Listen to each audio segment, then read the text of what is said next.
Hello and welcome to the 21st Century Work-Life podcast, where we talk about leading remote teams, online collaboration, and working in distributed organizations. This podcast is brought to you by Virtual Not Distant, where we help managers and teams transition to an office-optional approach. Find out everything we do over at virtualnotdistant.com and check out our show notes and pictures of our lovely guests over on the podcast page. It's great to have you here, listeners. Let's get on with the show. Hello and welcome to episode 244 of the 21st Century Work-Life podcast, where we're going to look at two big questions without answers. And for that, I have with me Robert Kropp, who is a developer, but I know him because he's interested in all sorts of different aspects of the world of work. And also returning to the show is John O'Dean, who featured in last month's last month's podcast as a guest. And Robert is going to be sharing some thoughts and observations on how education in children needs to evolve in order to be able to have a truly flexible workforce, while John will talk through the relationship between physical proximity and employment status, more than the relationship, our perception of that relationship. So, as has happened for a while, these interviews were recorded before the pandemic. And so when we talk about remote work, we'll be talking about it in the traditional way. Remember the days when it was thought through and deliberate, and it was the best way of getting certain jobs done individually or in teams. So I think that context is important. It might come up. I think it will. I was listening back to the conversations and I was thinking, I wonder if we would have said something different given the current situation, but still a lot to get from there.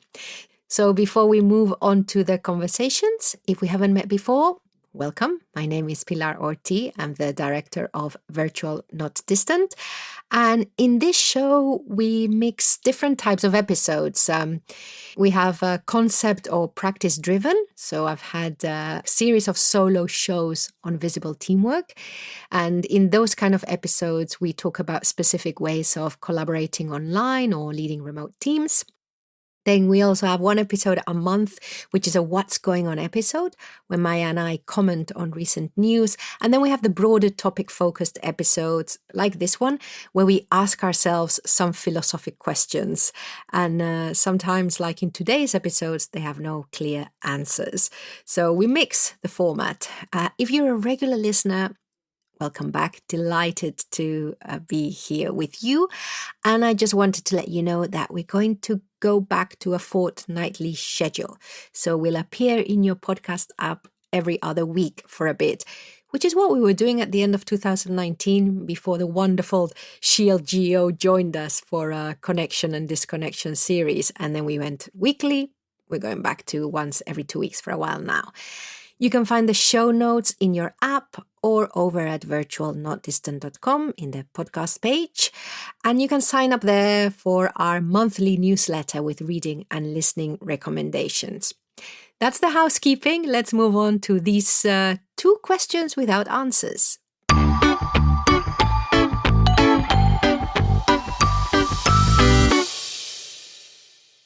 If you are a regular listener, you might remember Robert from episode 230, Robert Kropp, where he and Rowena Hennigan introduced us to remoteworktree.com, a collection of resources for remote teams.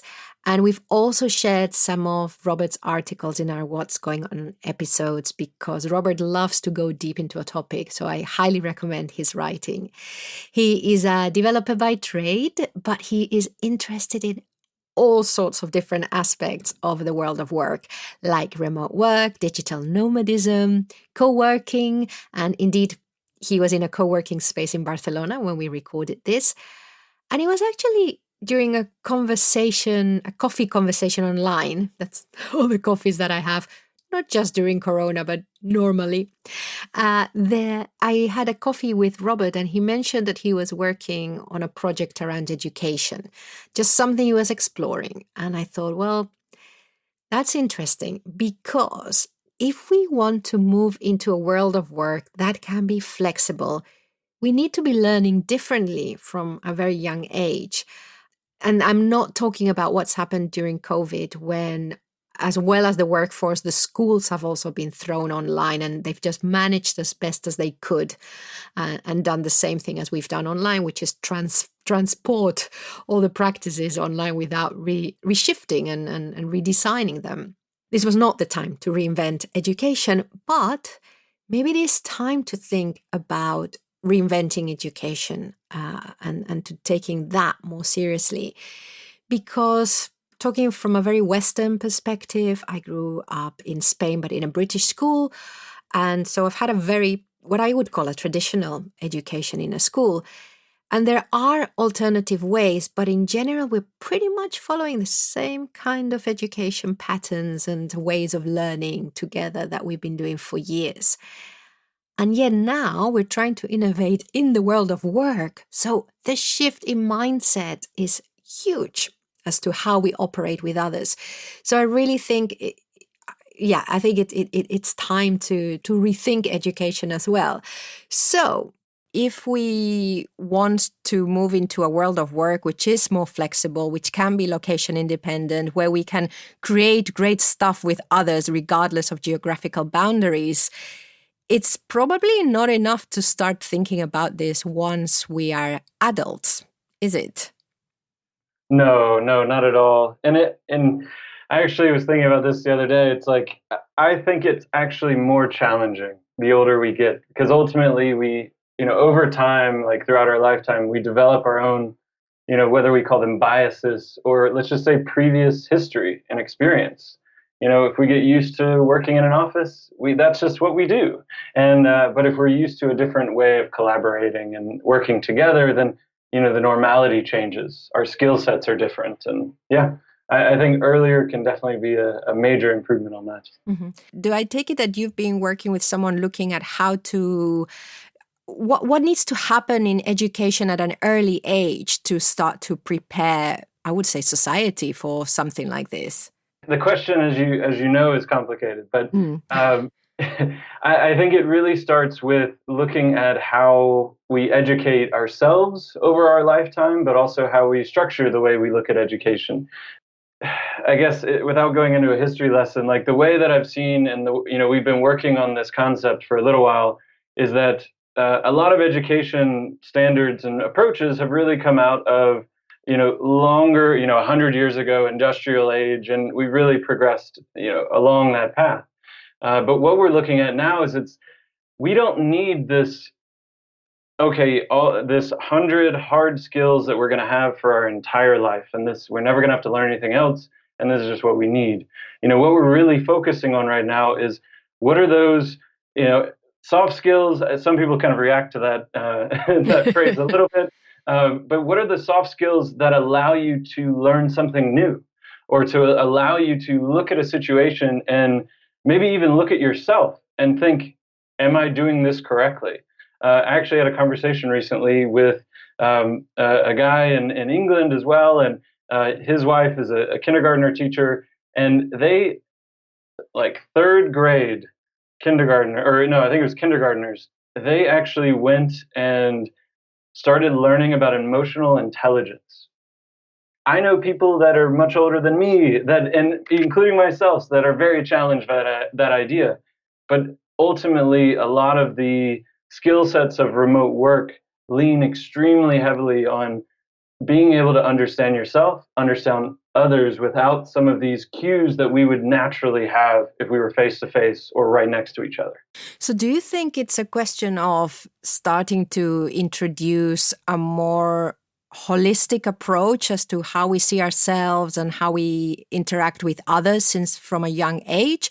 Or you mentioned structure and how education is structured, or is it about looking at what are we still teaching our kids? And is this relevant, or do we need all of that? Or are there other ways of learning? What are the things that are going on your mind or that you've seen around that? Specifically, I do think an approach of more of a focus on soft skills is incredibly important. Because without understanding those things, we can't really get to that point of changing those hard skills that we need in the future. But backing up a little bit, like, it is very important for people throughout their lives to continue to learn and to look at. We're not going to know what the workplace looks like 10 years from now, 20 years from now. I mean, what remote work and what the workplace looked like 10 years ago isn't what it looks like in the future. And that kind of relates to this idea of standardization. It's like, how do you standardize something that inherently is changing daily, and the future of it is changing daily? And also, how do you standardize something when we're all different? We all learn differently, and we all approach problems differently. We are introverts versus extroverts, and that's really a lot of what we've looked at is how do we look at these differences and start changing the way we specialize, or generalize if that's the case. But how do we, help others kind of figure out themselves so that they can actually place themselves into a better situation in the future, which we kind of laid out into whatever that might be within the workforce. And that's kind of the further breakdown we even looked at was at each age and demographic and change of life circumstance, you often need something different, whether that's from your employer or whether that's from a teacher, a mentor, family, friends, whatever. Those needs are adaptations that a hard skill isn't going to help you with necessarily. It's being able to, okay, do you understand yourself? Like, are you adaptable? Do you exercise your creativity? Are you afraid of being creative, or are you able to be to step outside boxes? Like, do you have like certain safety nets to do that? Unfortunately, it kind of bleeds into a lot of things, but that's probably the main things that we're looking at right now. And you're saying we're looking at, how much can you tell us about what you are thinking about, who you're thinking with, any research you're doing, who you're coming into contact with? I can't remember at what stage you're at the moment in this huge project, Robert. I guess one guy and I, we started this conversation months ago at this point. We've kind of been going back and forth of like, what do we want to focus on? Like, what do we think is most important? And we kind of got to this stage of we're not sure that we always are going to have the right answer, but we know that what needs to happen is how do we help people generate and implement pilots? And how do we look at something that's changing and evolving, and it's going to have probably 100 different solutions based on country of origin, based on neighborhood, governmental status, like the cultural and societal things, etc. So what we're looking at, and actually like the specific project that we're looking at, and I'll share the link about it later, but we were debating about a concept of, are you familiar with exchange programs that you have across countries? Yes, but just in case listeners aren't. Well, basically two schools will have partnership, and one student can go to the other school and oftentimes another country. The student from that other school can go across. So for example, two schools, one in the US and one in Europe, they just basically switch places, with a student in particular. And what we're playing around with a concept in a more of a specific concept was, what if you did that remotely? And what if you worked on projects remotely, and maybe it's just one a year or one every quarter? By giving someone a little bit different of an approach, where it's not drastically different, it doesn't cost anything to do. As you're aware, remote work is technology isn't the most expensive thing nowadays, but what type of barriers can we break down? What can we help people teach themselves? And it's almost less relevant about what they're doing together. It's just the act of doing. And it's just, okay, let's do a research project together. And then you're dividing ideas, and you're working together, and like one person might end up becoming the leader, or it might be a completely collaborative, very flat hierarchical type situation. And again, these things can all just evolve, but people start to question and think about these things instead of, every morning I go into school, I sit through the same structures in many places. Obviously, there's a lot of variety in this in the world, but in many ways, a lot of these structures, I know in the U.S., the public school system, there's pros and cons to every school system, but I went in 7 o'clock in the morning. Every hour you change subject, and it was just you listening to somebody, and very little teamwork, and definitely no remote teamwork.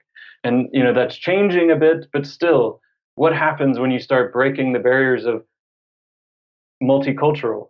Like, what if the U.S. worked with somebody in the Middle East or in Africa or in Europe? And what type of barriers can you even eliminate that way?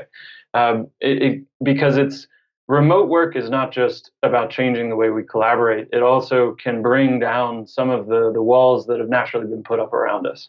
And I think that's really quite powerful for not only the current generations in the workforce, but in the future generations of people being born now and in school. And I think there's a lot of potential for sure. So I don't know about other listeners, but I had never thought that far back. So I'm always thinking about when organizations want to introduce remote, or people start thinking about working together closely but far away geographically from each other. I never went that far back. I always thought, okay, what is it that we're used to? Oh, we're used to this kind of work. But actually, yes, you're completely right. In a lot of places, and certainly I was getting up at the same time, going to the same place, collaborating, studying, or being in class with the same people. And I think that's just great, just to say, yes, this is one way. Let's introduce you to another way. Because you might find, like always, you mentioned far early on about diversity and different ways of learning. And again, it might be some people might excel working remotely from someone else for whatever reason. We're not even, that's like the next stage is understanding all the psychology behind that. But Right. That's just amazing. And all the doors that can open, the curiosity that we can create, I think it's amazing. And that's why we sort of started looking at this as, what does the next phase look like? Because I was in a conference in London not too long ago, and in India alone, there's something like 250 million people under 25. And just the amount of people that are being born today and that are, arguably not going to experience what, I experienced, you experienced in education and work, etc. People that did not know anything prior to the internet. And that also is just, where does education fit there? How is that evolving and adapting? In a world of increased price to education and certain types of barriers of entry to it, even, some societies, having more money than others, and lack of access versus the most access. Like, there's so many things that it could really break down that I think it's only for the better. And at what stage are you at now? So you're looking at how to pilot this. Have you got some questions? What stage of the project are you at now then? We are just about to kind of launch a kind of simple, like, let's get to know each other type page, where it kind of promotes a bit more about what we're doing, what we're looking at doing. And again, as I said a little bit ago, it's like, it's only a few of us at this point that are having this discussion. And I don't think any of our interest is that we must be the person that does all of these things, because I want the idea just to be out there. And if someone engages with it and is able to help us add to the idea, help us define it better, but also, do they want to do that locally? Do they want to test it with somebody else? And like, any way that we can help engage these types of pilots to be created, I think that's the change that we're looking to make. And that's kind of our next phase, is that, get the idea more public, share the concepts, increase some of the conversations a bit around it, and then help enable people to generate their own interests and to generate their own pilot programs. That it's not as important whether we have them as like, these are going to be successful in these 100 reasons, but it's more important to just try it. It's, get out there, have your plan, and then treat it like a startup. What worked, what didn't. Let's improve for the next time. And that's kind of what we're hoping to push forward to with the next phase. Well, you've opened up a huge question, a really, really huge question, which has no answers yet, and which will have 10,000 answers at some point. I'm delighted that you're opening this up, because I think, it's very important, and it's not a conversation I've seen or heard before. So thank you for that, Robert. No problem. Thank you, Robert, for so much sharing of all of this, for sharing all of this with me and with the listeners, of course. And I just want to reiterate how introducing remote work is not just about allowing people to work from home or supporting them when we've had no alternative, but it really is about seeing the world of work, the world of education, and the world in a different way. And of course, those of us who've been in this space for long enough, really, I would dare say, passionate or stubbornly so, that we continue to have that conversation. So, listeners, you can follow Robert's writings. I thoroughly enjoy what he does in Allwork space. We'll put a link in the show notes. Well, Maya, my colleague, will. And then you can look for him on LinkedIn and Twitter. His name is Robert Kropp, Kropp.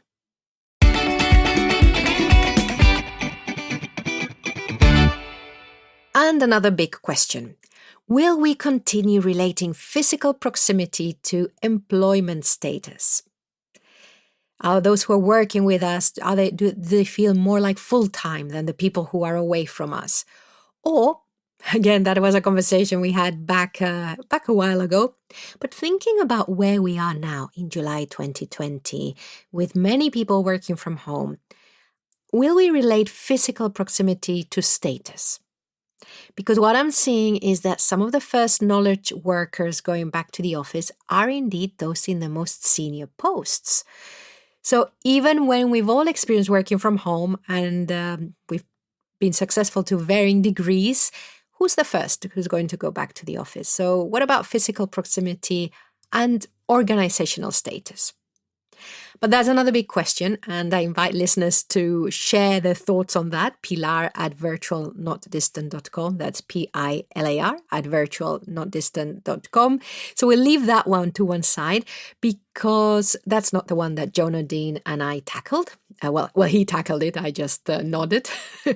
But they are related. So the question that John will be answering was inspired by his blog post, Physical Proximity versus Employment Status. And we'll put the link in the show notes. And John, who recently appeared in episode 240, talking about how Vermont has transformed itself by attracting remote workers. He is a senior strategist at Civic Actions, and he is the author of the book, which I recommend, Distributed Teams, the Art and Practice of Working Together While Physically Apart. This blog post that you have about physical proximity versus employment status, what is the key idea behind that post and why did you write it? I will fess up and admit that is one of the geekier titles I've used for a blog post. I love it. I couldn't find an easier way to describe it, and that was the shortest, but it's also the most geeky. One of the things that I keep hearing quite frequently, and usually from people who I think know, I don't know how to say this, they know better. Like they know that these are two different topics. Topic one is how physically close do you sit to your coworkers? Like if you're in an open plan office and you're sitting shoulder to shoulder with people, that's one thing. If you're sitting in different houses scattered across the globe and you're multiple time zones apart, that's a different type of work. That's all one thread. The different topic is, what is your employment status? All right. I've had people tell me, oh, well, we're physically distributed, so this other person is a contractor, not an employee. It's like, well, how long have they been working for you? Oh, for 5 years. Well, okay, so if they're a 5-year contract, isn't that an employee? Like, what's going on here? And then the other assumption that people make is if you're sitting beside each other in an open plan office, that you're all employees. That's not true. I've been working in many companies that have had offices that are open plan offices, and some of the people in those open plan offices will be employees. Some of them would be long-term contractors. Some of them will be short-term contractors for a specific project, like an event organizer for an upcoming annual gathering would be hired for a few months and then would leave. But while they're there, they're working in the office, sitting at a desk beside me. And so like your employment status has got nothing to do with, do you sit shoulder to shoulder with somebody, or do you sit multiple time zones apart? And I've worked with companies where people are in multiple time zones and they are employees. And I've worked with companies where they're in multiple time zones and some are employees, some are contractors, some are subcontractors to other contracting companies. So like this, your physical distance to your coworkers is orthogonal, is unrelated to your employment status. And the amount of conversations I've been in and panel discussions and conferences where people incorrectly tie these two topics together and say, well, if you're not in the office, you must be a contractor or you must be freelance. Well, I personally know from doing this for 14 years, that's not true. And I've seen other people doing it too. Keeping it clear helps avoid crazy confusion if you mix up the terms. So that's what I was trying to do when I was trying to write this. And I wrote it in kind of frustration because somebody got it wrong in a very public setting. And I was like, no, you can't. That's not right. It's this way. And I'm sorry, you asked a two-part question and I forgot the second part. Oh, no, don't worry, because I completely agree that I've been in quite a lot of events about remote work, which actually people thought were about being self-employed or being freelance. Right. So it's because remote, when we're talking about remote, we're just talking about, like you say, the physical location. That says nothing about what kind of contract we might have. Agreed. And then the other part of your question was, is this new? I don't think this is new. We have been, I mentioned it in the book at one point, back in the 1920s, he said in the 2020s, back in the 1920s, in the United States, all the movie industry, MGM and all the big movie houses in Los Angeles, everyone was an employee.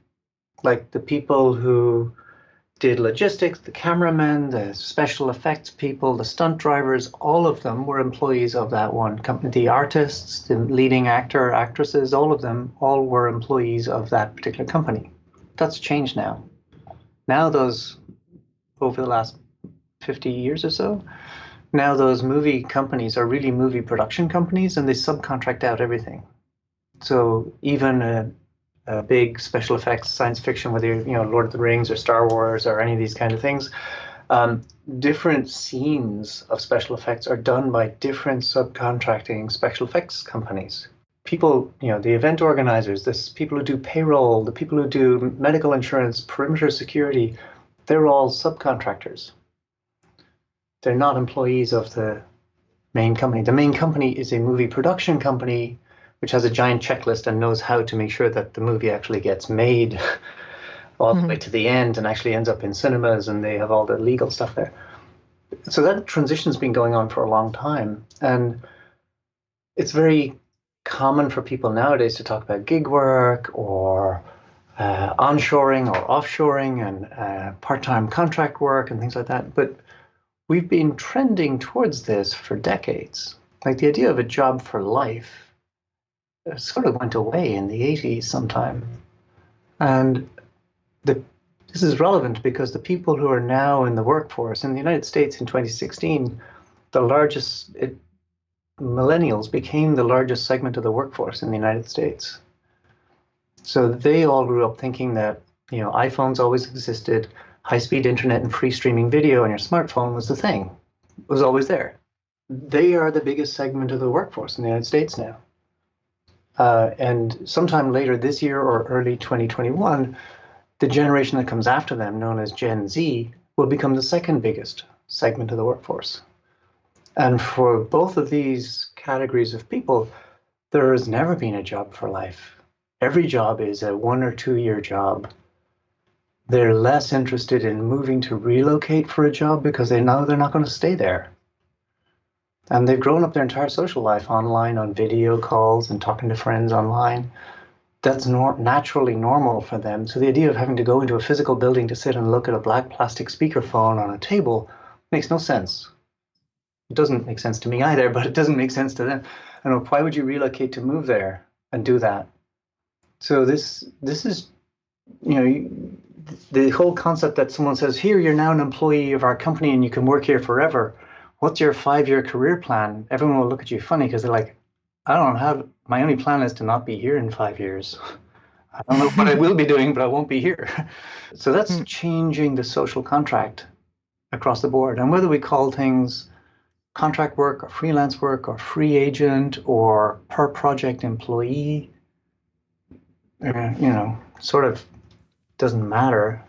It's like you're not going to be there for long is number one. And then number two is we have a real social problem.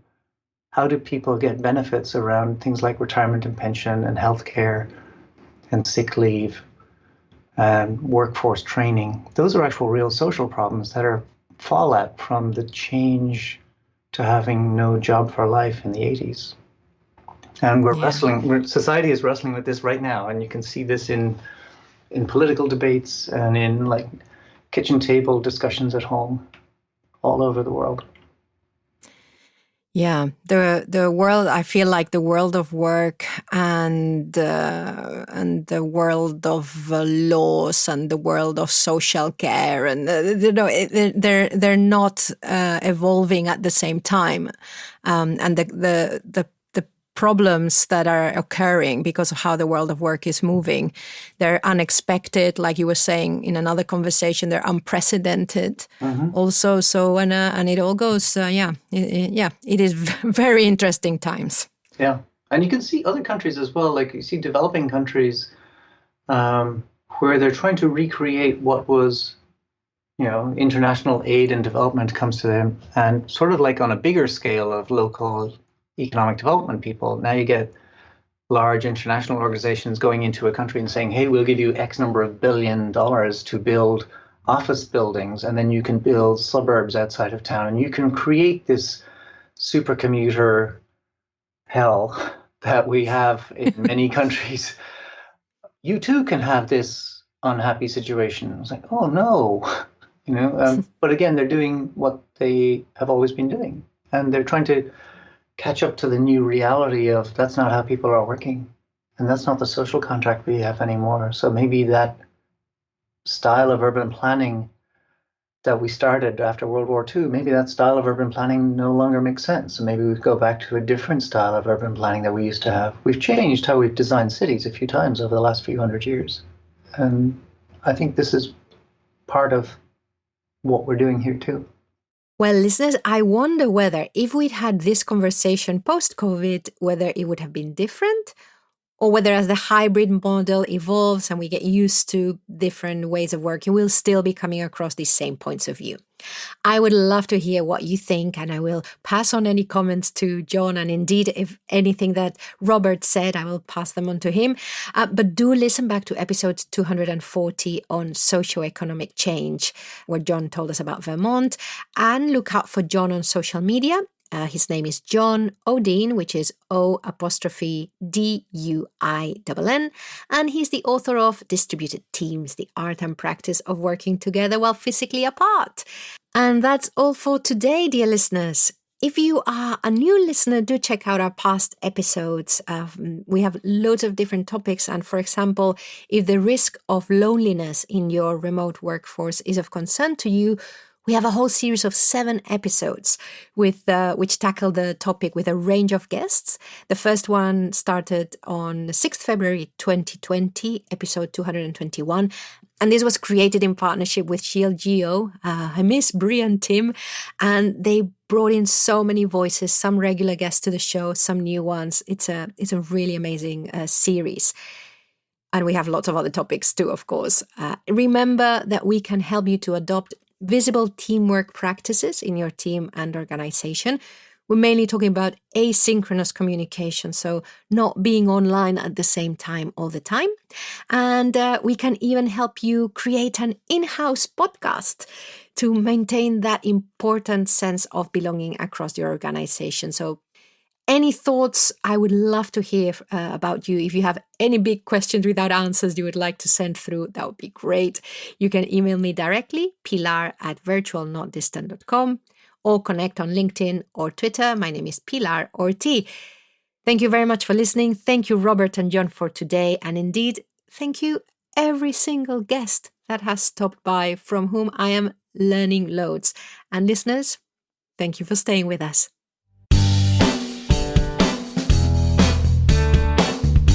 A big thank you for listening to the 21st Century Work-Life podcast produced by Virtual Not Distant. If you have something to add to the conversation, let us know through the contact form over at virtualnotdistant.com. I have been your host, Pilar Orti, and I'm signing off now. Wherever you are, whatever you're doing, enjoy.